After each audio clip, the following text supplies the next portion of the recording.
Lorsque j'étais adolescent, j'étais en surpoids et mes parents se sont séparés lorsque j'avais environ 7 ans. Et cela a causé mon échec scolaire et ma prise de poids, ma prise de gras. J'étais timide, souvent rejeté et pourtant je n'avais qu'un seul rêve, celui d'être aimé et d'être bien dans ma peau. Alors à ce moment précis, j'ai eu deux choix possibles. Celui de continuer de rejeter la faute sur les autres et me placer comme victime, ou celui de reprendre le contrôle de ma vie. Tu te doutes bien, j'ai fait le choix de reprendre le contrôle de ma vie.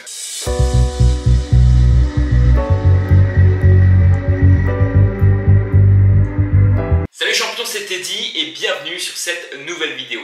Aujourd'hui, vidéo un petit peu différente de celle de d'habitude. Je n'ai pas scripté tout ce que je dois dire, je vais la faire plus simple et te partager mon histoire, donc le avant finalement. Qu'est-ce qui a fait que je suis devenu obèse? Comment j'ai pris plus de 15 kg de gras? Et quelles sont les étapes par lesquelles je suis passé dans le but de commencer à construire un physique athlétique?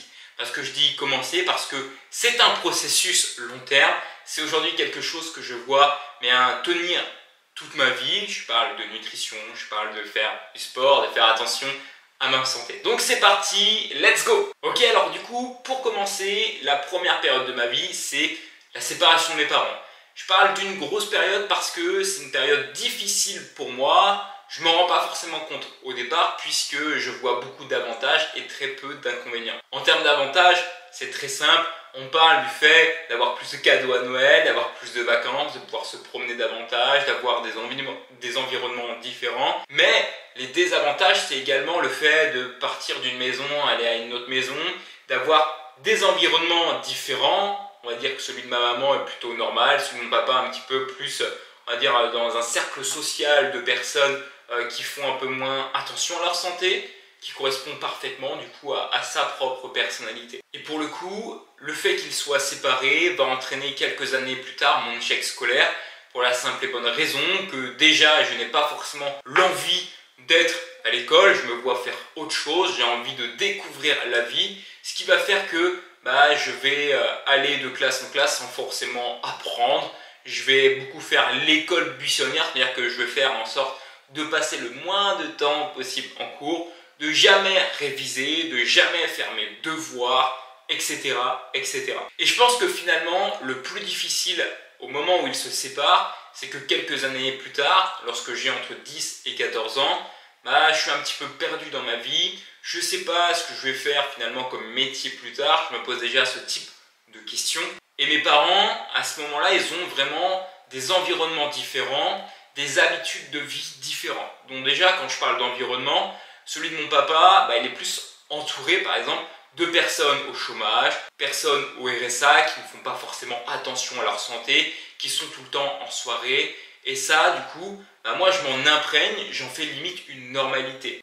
Maintenant, quand on parle des habitudes, celles de ma maman à cette époque-là, on va dire qu'elles sont plutôt normales, traditionnelles. Elle travaille, elle fait relativement attention à sa santé. Alors je ne dis pas qu'elle compte ses calories, mais elle fait attention à sa santé. Elle fait du sport, elle fait en sorte de se dépenser. Elle comprend finalement que la santé joue un rôle important dans le développement d'un enfant. Au contraire de mon père, où lui c'est plutôt en mode je fais ce que je veux de ma vie, je profite, si j'ai envie de manger un bout de fromage là maintenant, je le fais. Et encore aujourd'hui il est comme ça, donc c'est sa personnalité, il est comme ça. Il ne prend pas forcément au sérieux sa santé, il voit plutôt court terme, c'est son choix. Et pour le coup, moi qu'est-ce que je fais? Comme tout jeune peut-être ferait, je vais vers le choix de la facilité. Donc je passe beaucoup de temps avec mon père, chez lui, ce qui fait que je m'imprègne de ses habitudes de vie. Ça devient limite une normalité pour moi que de manger du fromage, que de manger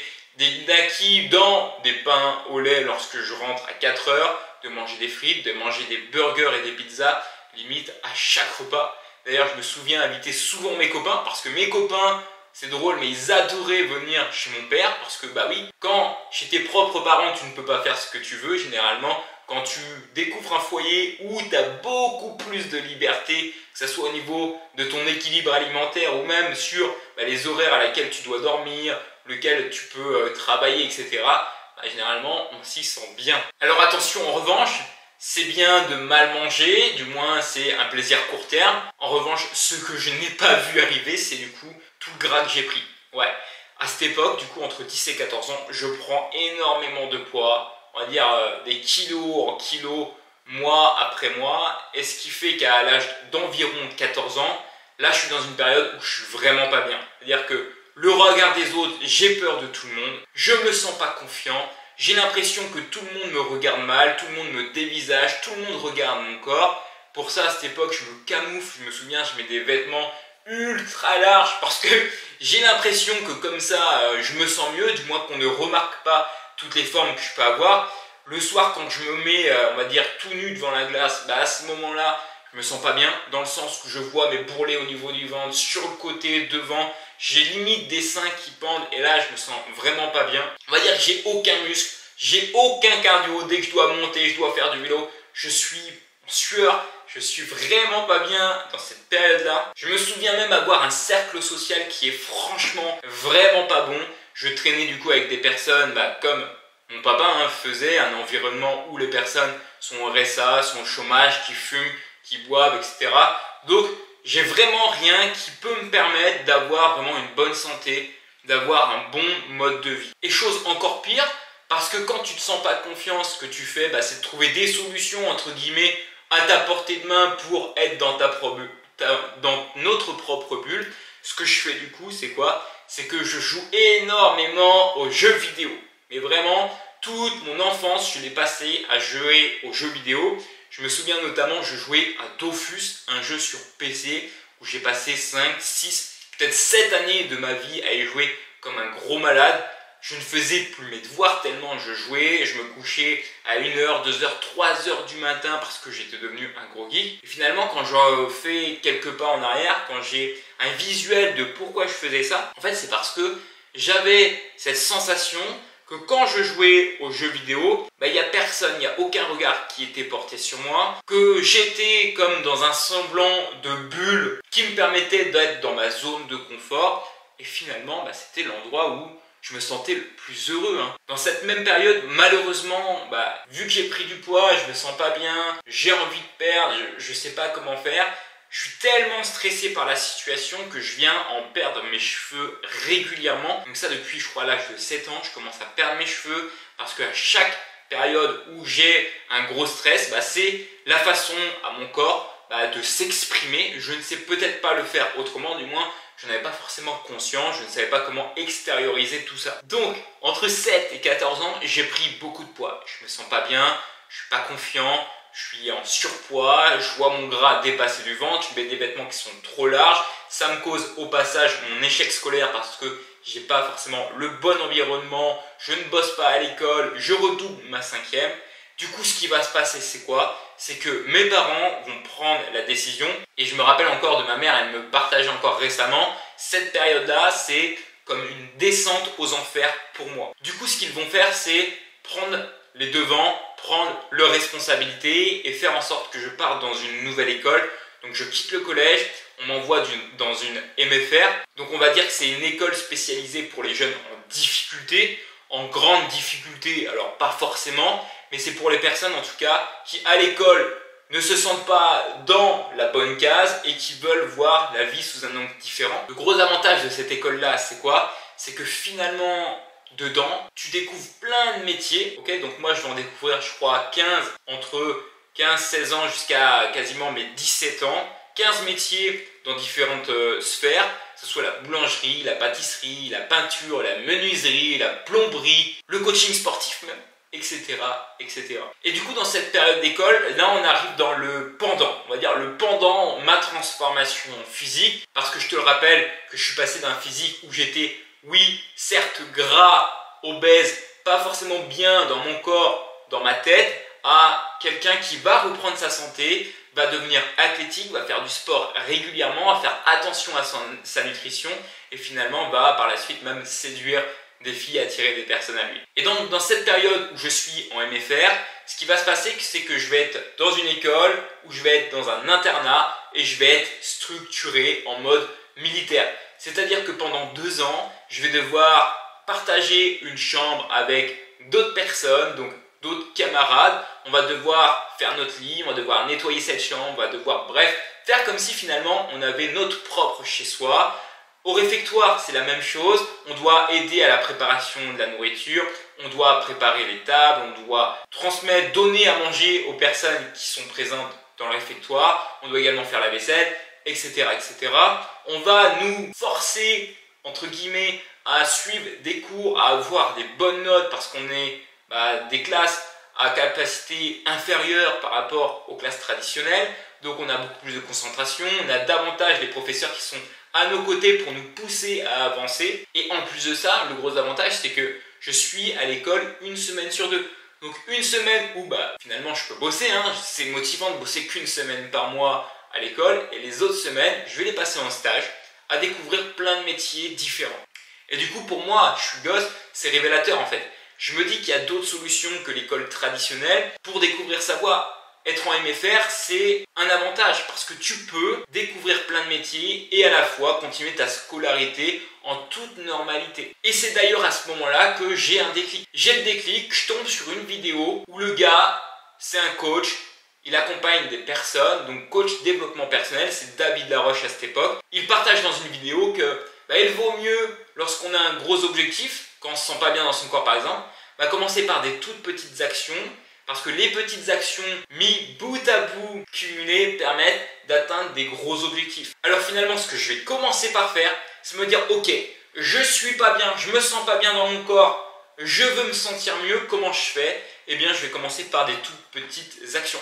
Et c'est vraiment comme ça que j'ai commencé. C'est grâce à une vidéo. J'ai commencé à m'intéresser au sujet de la perte de poids, de la santé en règle générale, sur comment être en forme, comment se sentir bien au quotidien. Et ce que je vais faire pour commencer à perdre mes premiers kilos, c'est que je vais commencer à inclure davantage de marche dans mon quotidien. Parce que je suis très peu actif à l'époque, alors ce que je vais commencer par faire, c'est marcher 3000, 5000 pas, 7500 pas et jusqu'à 10 000 pas à un moment donné, avant de commencer à me mettre à la course à pied. Je commençais à courir, je me souviens, 5 km, 5 minutes parce que 10 minutes je ne pouvais pas, c'était impossible pour moi, j'avais pas assez de cardio. Je passais à 10, 15, 20, 30, etc. etc. Et à un moment donné, j'avais cette pleine capacité de courir presque 1 heure sans m'arrêter. Alors il m'arrivait parfois de faire une pause au milieu, mais en règle générale, j'arrivais à tenir presque 1 heure. Et tu te doutes bien que lorsque j'ai 15 kg en trop de gras, que je commence à reprendre le contrôle de ma vie avec ces petites actions, bien en l'espace de quelques semaines, je vais commencer à perdre mes premiers kilos. Et ensuite, je vais continuer dans cette démarche de sport. Je vais même faire un peu plus attention à mon alimentation. Je vais même me mettre à faire de la muscu au poids du corps. Je vais faire des pompes, des tractions, etc. Un petit peu de street workout. Et derrière, je vais même me mettre à la boxe anglaise. Tout un process qui, en fait, sans le vouloir, c'était un objectif pour moi, mais j'ai commencé tellement doucement que naturellement, en l'espace de quelques mois, j'en étais à avoir perdu plus de 15 kilos, à être totalement sec et commencer à me bâtir un corps sculpté. Et donc je commence à cette époque à perdre plus de 15 kilos de gras, je commence à avoir mes obliques sur le côté, je commence à avoir mon six-pack là au niveau du ventre, je commence à voir les bras qui se dessinent, je commence à voir les veines sur les biceps, etc. un petit peu partout. Grosse fierté pour moi. Donc là on arrive, je dois avoir 15, 16, quasiment 17 ans où j'ai commencé vraiment à me bâtir un corps où je me sens vraiment fier à l'intérieur, où je me sens confiant. Ça me donne tellement confiance en moi d'avoir un corps sculpté, athlétique, dans lequel je me sens bien, une bonne santé, que j'attire vers moi naturellement des femmes. C'est-à-dire qu'à cette époque, je commence à avoir mes premières copines. Je me souviens, j'étais trop fier parce que toute mon enfance, en fait, je l'ai passée seule. Impossible pour moi d'avoir des copines parce que déjà, je n'étais pas confiant d'avoir une copine parce que je me sentais pas bien dans mon corps. Mais du coup, là, c'est les copines qui venaient vers moi. J'ai commencé à séduire. J'ai commencé petit à petit à 17-18 ans à commencer à fréquenter les boîtes de nuit. Donc, quand tu fréquentes les boîtes de nuit, tu commences à vouloir plaire. Et c'est là que je me dis, waouh, bordel, se transformer physiquement, gagner confiance en soi, c'est juste une étape importante dans la vie d'un homme, dans la vie d'une personne. Peu importe en fait son cercle social, peu importe si c'est un homme, une femme, peu importe sa nationalité, peu importe sa couleur de peau. Donc, je vais commencer à imaginer davantage de choses. J'imagine plein de rêves dans ma tête, tout ce que je voudrais faire, etc. Tous les voyages que j'aimerais faire, parce que moi je veux découvrir la vie. Je vais commencer à faire davantage de sport, c'est-à-dire que je vais être encore plus régulier, parce que j'en faisais, mais voilà, moi c'était de manière naturelle, je ne me prenais pas la tête. Là je vais commencer à plus structurer mes séances de sport. Je vais commencer à me mettre à la musculation. Je vais faire 1, 2, 3 entraînements dans mon garage, juste acheter des petites haltères, des petits poids. Je vais commencer vraiment à prendre pas mal de muscles. Et par la suite du coup, je suis tellement confiant que j'arrête les cours. Je fais un apprentissage en plomberie. Chose où finalement, c'était pas forcément ultra plaisant, mais du moins je le fais parce que c'est selon moi la meilleure solution à cette époque-là. Je vais continuer, je vais travailler énormément en intérim jusqu'au jour où je vais prendre cette décision parce que j'ai vu que le sport, la santé, reprendre le contrôle de ma vie avait eu un impact sur ma vie. C'est à ce moment précis que je me dis ok, je vais devenir coach sportif parce que ça doit être la meilleure solution pour aider des personnes, accompagner des personnes à également reprendre le contrôle de leur vie. Du coup, dans cette période-là, je dois avoir une vingtaine d'années, peut-être 22 ans. Je deviens coach sportif après 1 an du coup d'école. Donc j'ai un diplôme, j'ai un BPGEPS et je choisis du coup d'arrêter totalement le salariat parce que j'avais commencé à travailler en intérim, etc. Je décide totalement d'arrêter. On me fait même une proposition pour devenir coach sportif en club de sport. Je refuse, je dis non, alors que c'était un CDI, le truc que tout le monde généralement rêve, parce que je voulais avoir davantage de liberté. Je choisis de me mettre directement à mon compte. Je me mets à mon compte en tant que coach sportif et là je commence à faire des coachings à droite, à gauche.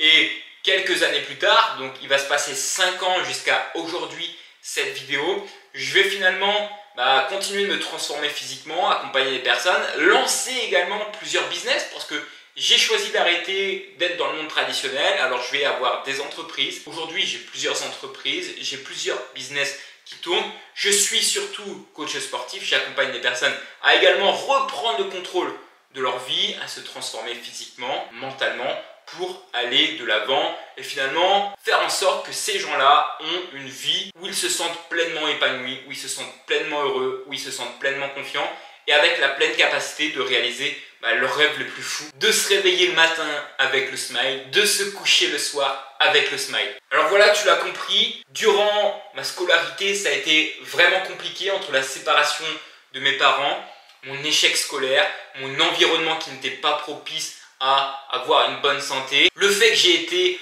en surpoids, en situation d'obésité, avec énormément de gras que je camouflais sous des vêtements ultra larges parce que c'était l'endroit où je me sentais un peu mieux, et ma période où j'étais un gros geek, je passais tout mon temps à jouer à Dofus parce que c'était aussi un endroit qui était ultra confortable pour moi, où je n'avais pas besoin de faire voir qui j'étais à des personnes physiques. Puis la période où après un échec total scolaire, j'ai été envoyé dans une MFR dans l'objectif précis de découvrir plein de métiers différents et possiblement trouver celui dans lequel je vais m'orienter. Ce qui a été le cas, je suis devenu plombier dans un premier temps, mais ça m'a permis d'avoir, on va dire, un environnement plus propice à bien me développer. Je vais être dans une école limite qui est militaire, je dois apprendre à tout faire par moi-même. Par la suite, je vais commencer le sport grâce à un déclic, une vidéo YouTube, peut-être comme celle que tu regardes actuellement, chose que j'espère pour toi. Je commence le sport, je viens à perdre mes premiers kilos, mes dizaines, mes quinzaines de premiers kilos. Je vais commencer la muscu, je vais avoir une bonne nutrition, me sentir bien dans ma tête et dans mon corps, pour finalement à la fin faire quoi? Devenir coach sportif et enseigner aujourd'hui tout ce que j'ai appris par le passé qui m'a permis de devenir la personne que je suis aujourd'hui. C'est-à-dire une personne qui se sent bien dans son corps, qui reste sec et propre à longueur de temps, qui a un corps athlétique, qui se dépasse au quotidien, qui est entrepreneur, qui voyage en permanence. J'ai déjà fait une dizaine, une quinzaine de voyages à mon actif jusqu'à maintenant, ce n'est qu'un début, parce que cela est un process de vie, est un mode de vie pour moi maintenant. Et ce que je t'encourage à partir de maintenant, de ton côté, c'est d'imaginer que pour toi aussi c'est possible, de te construire un physique dans lequel tu te sens bien, dans lequel tu te sens fier, qui te donne tellement de confiance que tu peux réaliser tous tes rêves, tous tes projets que tu as envie, et que peut-être tu puisses avoir cette capacité de voyager, de te surpasser et surtout d'être en bonne santé physique et mentale sur le long terme. Let's go!